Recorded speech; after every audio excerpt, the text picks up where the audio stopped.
just because you're going through a spiritual awakening, this does not mean that you are going through a psychic attack. Psychic attacks are not something to play with, but in this video, I'm going to be explaining to you symptoms and signs if you are indeed going through a psychic attack versus a normal spiritual shift. Let's get to the video. So I need you guys to understand that there is a unique path, a predetermined path of events, experiences, people, places that you are going to attract from your soul in order for it to grow and it evolve. And so the soul is looking for growth. It's not looking for stagnation. It's not looking for peace. It's looking for growth at all times. And we grow the most in love and in heartbreak, because it is when we are in love is when we feel closest to our highest divine nature. We're operating in our higher frequency, but it also reveals to us aspects about ourselves that need changing, that need healing, right? Because when you are in love with someone, you love them so much, you want to do what you would normally not do for yourself for that person. So love has a way to show us where we are not showing up for ourselves.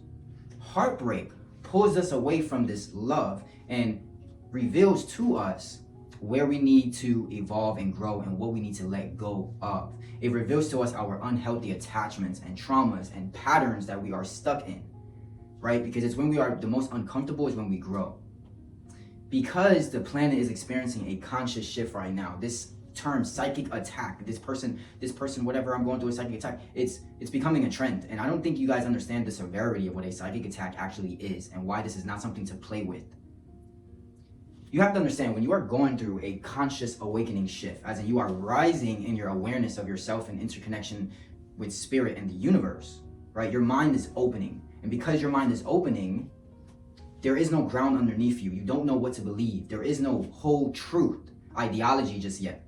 There isn't a core value just yet. And this is a dangerous place to be in because you are easily influenced, easily manipulated. It's as if you were to go to a movie theaters and watch a scary movie, and you're being shown how maybe demons or spirits can embody someone.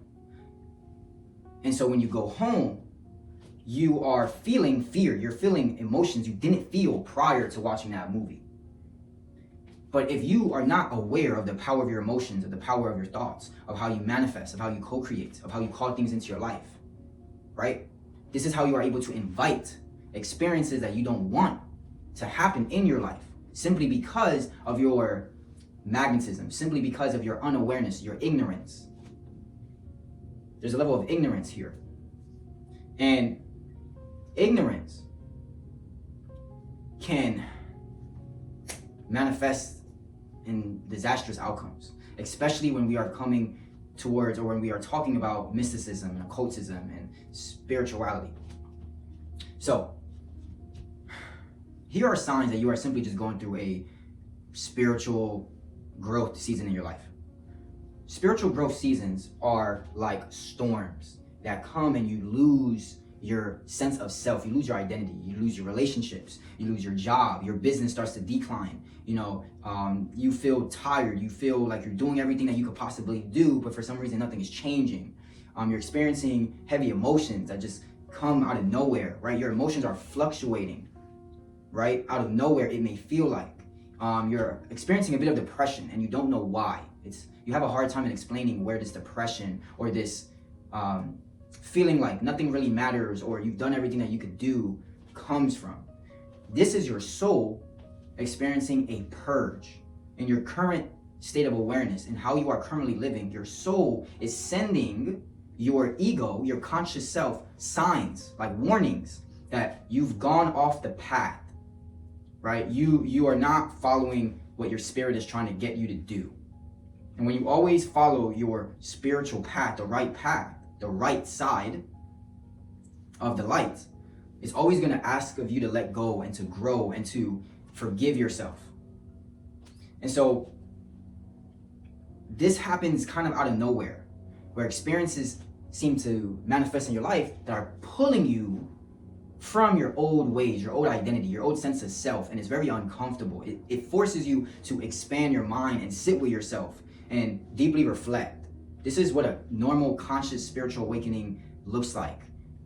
The time span in which you can go from who you were before to that new identity is all in relation to you learning how to trust and to surrender in your path. It varies on how tight of a grip your ego has over spirit, right? You have your ego and you have spirit. Your ego is your identity, is your sense of self in the 3D physical reality. But spirit is God. Spirit is immortal. Spirit is the light that is guiding you. It's the invisible self that knows without needing confirmation. And so the struggle that you may have in your spiritual awakening is just your human self not following and trusting in the invisible, right? And so you're experiencing an identity shift and identity collapse. If you watch tarot, they would tell you you're going through a tower moment. Your old self is collapsing very rapidly. This is a spiritual awakening. But because the ego senses and searches for clarity, if you have a big ego, it's going to always want to feel like a victim in a situation. So your ego itself is going to tell you, oh, there's someone doing something. Your ex has put a spell on you or something. Your mind is going to create some scenario like, oh, there's someone doing a psychic attack or whatever, because you just don't understand this information I'm telling you now. Your soul has a unique contract, has a unique purpose for being incarnate, for coming to earth.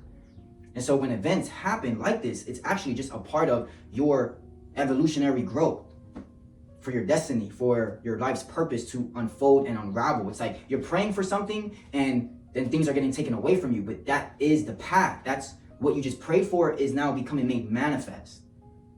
This is why in the Bible it says, don't lean on your own understanding, because you're dealing with forces you can't see. We see with our mind, we don't see with our eyes. But if you're too in your left side, you're masculine, you're egoic, your physical self, and you don't know how to balance the physical with the invisible, this shift is going to feel like hell. And then you're going to categorize it as a psychic attack, which can make the matter worse. You don't want to do that. That's why people like me speak and share and teach, because your mind is a very powerful tool. And in this case, you would be letting your mind run you instead of you learn how to run your own mind. And a mind that is in control of the person is very dangerous, because everything originates in the mind.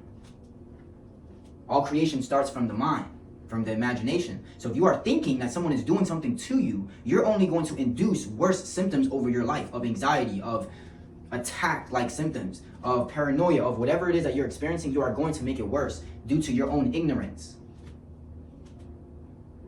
This is not to be played with.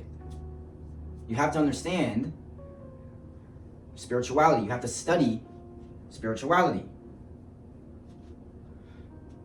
Now, the difference between a spiritual awakening, right, versus a psychic attack. A spiritual awakening is voluntary. It's from your spirit, calling you to grow, manifesting itself in uncomfortable, unpredictable sometimes situations, people, places, and circumstances. Versus a psychic attack is deliberate. It's from one organization, one person to another person.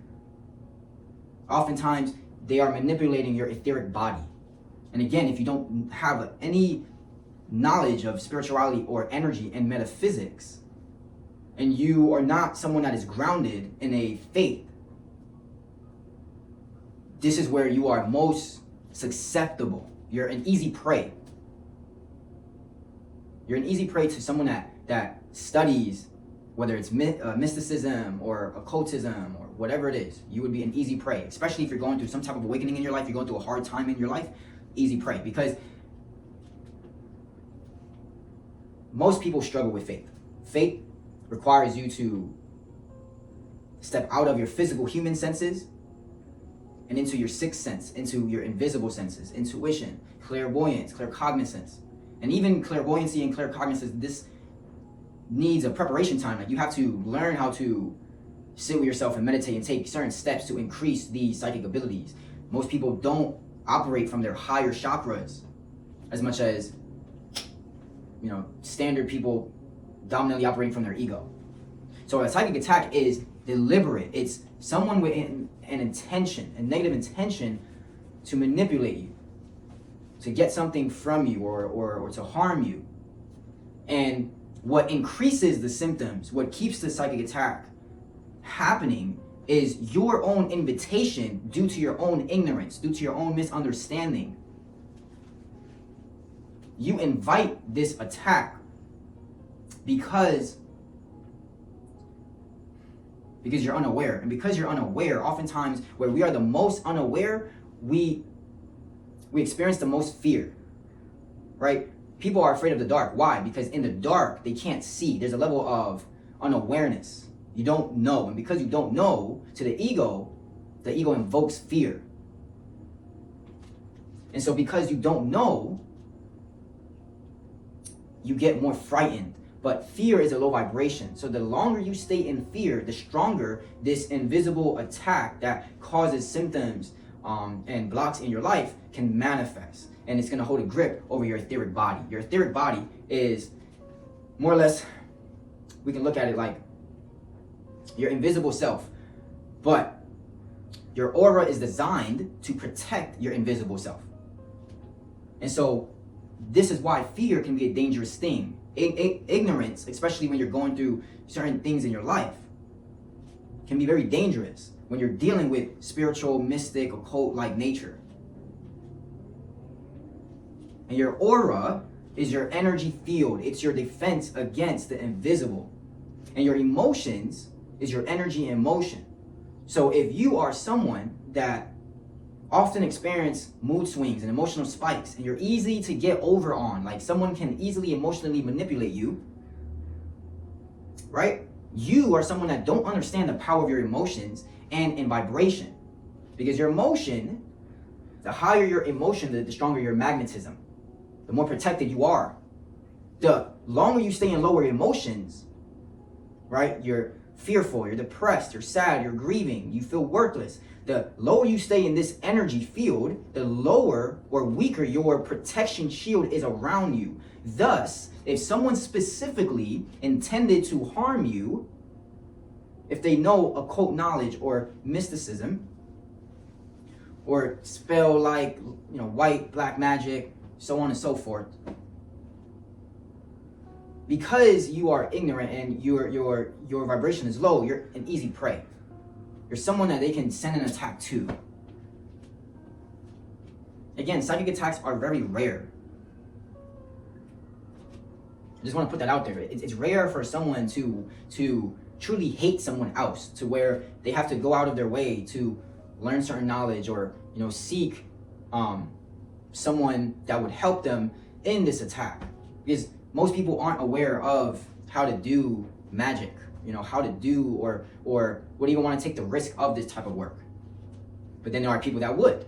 So it really depends on who you're dealing with. But just know that a psychic attack is more deliberate. It's more from a specific person or an organization. Very rarely from an organization. It's mainly due from a person. And so, what do you do? Like, what do you do to protect yourself from a psychic attack? Well, what you do is we want to raise your frequency first. You want to raise your vibration first. So what are practices to raise your vibration? Well, start going for walks. Start throwing things out of your home, especially when it comes to a psychic attack. And I'll tell you a little bit about why later. But you want to start clearing things from your home you haven't worn or used in a very long time, because this is going to clear what's called your psychic environment. It's going to clear your energetic environment. Right? Everything is energy. And spending time around anyone for too long, you're building a rapport with them, you start creating an invisible cord with that person or with that thing or with that experience. This is why in movies, there's always some doll or some type of box or something that a person is given that then invites a spirit or a demon or an attack to happen in their life. This is oftentimes how psychic attacks are able to grab on to a person as an invitation, someone who is unaware and lacks knowledge and ignorant, right? To then attack them, weaken them, speak to them telepathically, hurt them. And then as a result, this person may go to the doctor or hospital, and the people working on that person will tell them, we don't see anything wrong with you. Yeah, because you're dealing with something of an invisible nature. You're not dealing with the physical, but physical will manifest from the invisible. That's how it works. So cleaning your environment, throwing things away, old photos on your phone, right, is what is going to cleanse your psychic environment. Going for walks, spending time in nature, asking yourself, do these symptoms or does this attack feel stronger over me when I am at home versus when I am outside? Where do these symptoms magnify? Oftentimes, it will be at home. Because when you're in the sun is always going to purify you. Again, our ancient ancestors looked at the sun as the god, right? Purifying us, giving us life force and energy and strengthening your aura. So a fast way to raise your frequency is spending more time outside in nature, in the sun.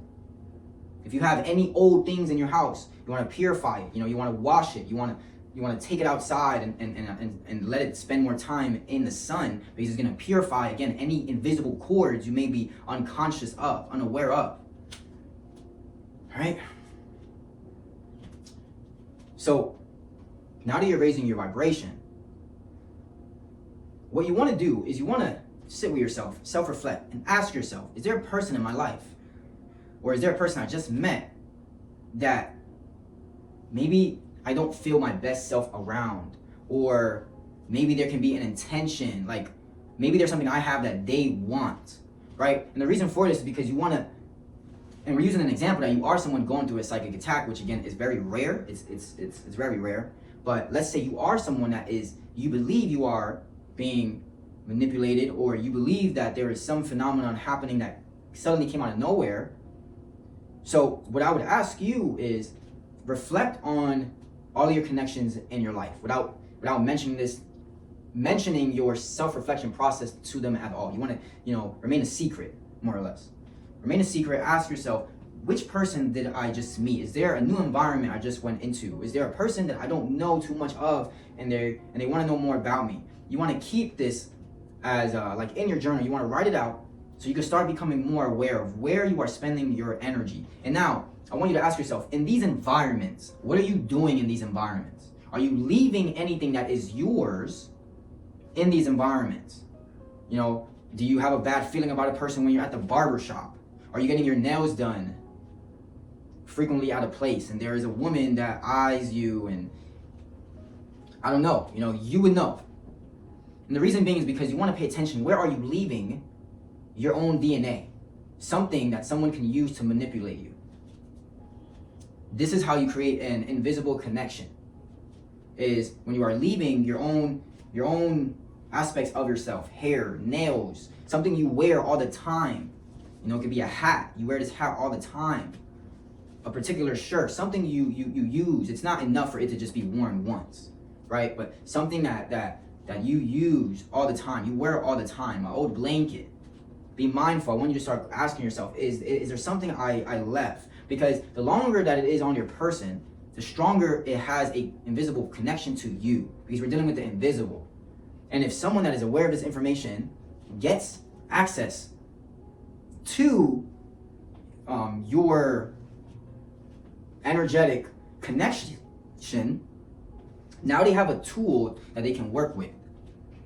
But this does not mean that it's going to be successful. I'm just putting stuff out there. I'm speaking very in general. I'm not telling you guys how to perform a psychic attack, right? I'm just telling you guys, like, this would be the process if someone were to try to do a psychic attack. What you have to change, what you have to become more mindful of. How do you protect yourself immediately, right away? Well, you want to throw things away. You want to clear your environment. You want to purify yourself, right? You want to, every time you go outside, when you come back, you want to take a shower. You want to wash your clothes. This is what's going to start protecting you and raising your vibration to weaken any symptoms you may be experiencing if you are. But notice there is a radical change in conversation and what you're dealing with when it comes to a voluntary soul evolutionary experience that your soul wants to grow and evolve and let the old stuff go, and as a result you go through an awakening and you're losing friends and relationships and this and that. It may feel like it's a spiritual attack because you're losing things, but it's not. You can't, there's no one in your life that would do that, right? That's just the egoic mind that would try to convince you, because the ego always likes to feel like it's a victim, like it needs to blame someone, like there's someone out here causing my life to go like this, right? Versus a psychic attack. A psychic attack is a lot more personable. It actually feels like an attack. Like it feels like you're being stabbed. You know, it may feel like something is over your being. Like it feels very, it can feel demonic, right? It's something you can't get away from, versus a spiritual awakening. A spiritual awakening is just a removal process. It's more of a removal process. And so, yeah, so when it comes to spiritual conscious identity shifts, what you have to do is you have to learn how to surrender. You have to look for information to improve your faith over your fear so you can grow through the process. Versus a psychic attack is more deliberate. It's more individualistic. It's intentional, and it feels differently, right? So the way you overcome this is, one, you start with your first immediate environment. And the second thing you want to do is you don't want to study occultism. You don't want to study mysticism, occultism. You want to stay away from that, because again, you're someone that is ungrounded, and you don't want to induce any more fear over your life. And a mind that is untrained will manifest experiences that will frighten you and cause and can cause more harm over your life. So you want to stay away from anything of that sort, right? One, clean your environment. Two, stay away from that stuff, right? But the third thing that I would do if I were you, if I were actually going through some type of psychic attack, right? Something that feels like a haunting in your house or haunting on you, I would continue doing your routine, whatever your routine is. And I would also get into some type of faith. So if you are, whatever religion you are of, I would continue going to church. I would deliberately go to church every single week, versus if you're someone that goes every other few months. And when I'm in the church, what I would do is I would ask the pastor, or the priest, I believe is what it's called, pastor, priest. I would ask them to pray over you. Ask them to pray over you. You know, you can invite them to your house. Like, hey, I'm going through some things. I would love for you to come to my house, right? Take a look around, feel it around. I'm not sure if pastors or priests are psychic or not, right? But having someone with a more spiritual ground underneath them, they would have a stronger vibration, because they are not, they don't fear as much as the common person that just knows little about the invisible spiritual world. So they have a much stronger frequency and vibration. So when they come into your house, again, everything is energy. So the higher your vibration, the stronger your field around you. This is what protects you and purifies and cleanses you, because we're dealing with your auric field. So when you are around environments that are uplifting, when you are going outside, when you are working on yourself, when you are feeling more confident, what you're doing is you are increasing the strength of your auric field and shield to protect you against negative thoughts, negative intention, the deliberate attacks, which again is very rare. I want to continue saying that it's very rare. And the reason being is because the more you believe that this is rare and it's not happening to you, the more you can manifest this experience to working itself out. And instead, you may wake up to like it's your own thinking is the message I'm trying to get across. Like, your mind is very powerful. So if you just think that there's someone out there trying to hurt you, right, without having a actual diagnosis from a psychic, you know, or from someone that can help you, that works with the metaphysical realm and invisible realm, and the last thing you want to do is try to prove yourself right. Instead, you want to be aiming to prove yourself wrong. And this video altogether is to help you understand the difference between an awakening versus a deliberate attack. And you should be aiming to be proved wrong, right? As in, oh, it's actually maybe possibly my own thinking. It's my own ignorance. That's a good thing. You should be aiming that path. You shouldn't be trying to prove yourself right, because you can psych yourself out. Again, every situation is not created equal. So again, spiritual awakening, in order for you to get through that process, right? Watching people like me, reading books can help you. Anything to help you induce a level of like peace. Meditation will help you. And learning the power of your mind, law of attraction, the different hermetic laws will help you get through your identity shift and your identity blocks. So you can step more into faith and out of fear. When it comes to a deliberate psychic attack, that is an invisible cord being put on you to invite certain entities or spirits or experiences in your life that is going against your divine path, right? So the best thing that you can do is find someone to help you, to give you a psychic diagnosis, is what I would call it. Continue, or if anything, increase the time spent in a place of faith, right? Clean out your environment. If you can, change your environment. Move out of your house, right? Or move your bed to another place. Do something where you're rearranging and you're changing the psychic energy in your house, right? If honestly, I just would throw away all of my clothes and buy new clothes. That's a great place for you to start. Again, these are all temporary ways until you get diagnosed from an expert to help you in this situation.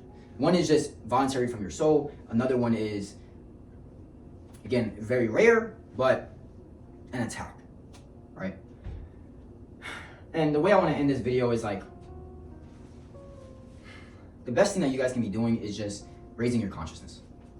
Like that's the best thing that you guys can be doing. And what does that mean? Like raising your consciousness is like listening to your intuition, going against fear. Like, if you watch my content, like if you look at my story, my whole life was just me trying so many things. And I was actually going against my own fear, and it made me a very confident, grounded person. And some people may call me enlightened, right? The best thing that you can be doing is going against your comfort zone, because when you do this, you're increasing your own frequency. And you're becoming magnetic. Your auric field is being heightened. You're starting to love life more because you're challenging yourself. But if you are doing the same thing, and when you go home, you don't feel fulfilled, you're just doing what society tells you to do, your thoughts, you're thinking incorrectly, and your frequency is not rising, you're not expanding, you're contracting. This is what you don't want to do. You want to be challenging yourself. You want to be moving yourself. You want to be exposing yourself. You want to be feeding your inner child, because when you do this, you're aligning with your higher self and you're listening to your soul. If you don't do this, then the soul can then invite a tower moment, and that's when you have a destructive, very traumatic spiritual awakening. All right, so you always want to be trying to listen to your intuition, spending time in meditation, doing new hobbies. This is how you automatically protect yourself, and you're not going to need a psychic, or you're not going to need anything outside of yourself, because in reality you don't need anything or anyone outside of yourself. We all need teachers at some place in our life, but right, like when you have a teacher, or when you have the plan and you have the awareness, then it's just your job to just stay in flow and stay in motion. I hope that helps. If you guys don't know, I created an email list, and I'm just going to be sharing you guys everything I'm learning. The books I read over 45 books just on this year alone on these topics: manifestation, spirituality, consciousness. I've tried over 10 different businesses. I'm just going to be sharing what I learned in that email list. So go ahead and sign up. It's free. And yeah, comment below what you took out of this video if it resonated, and I'll see you soon.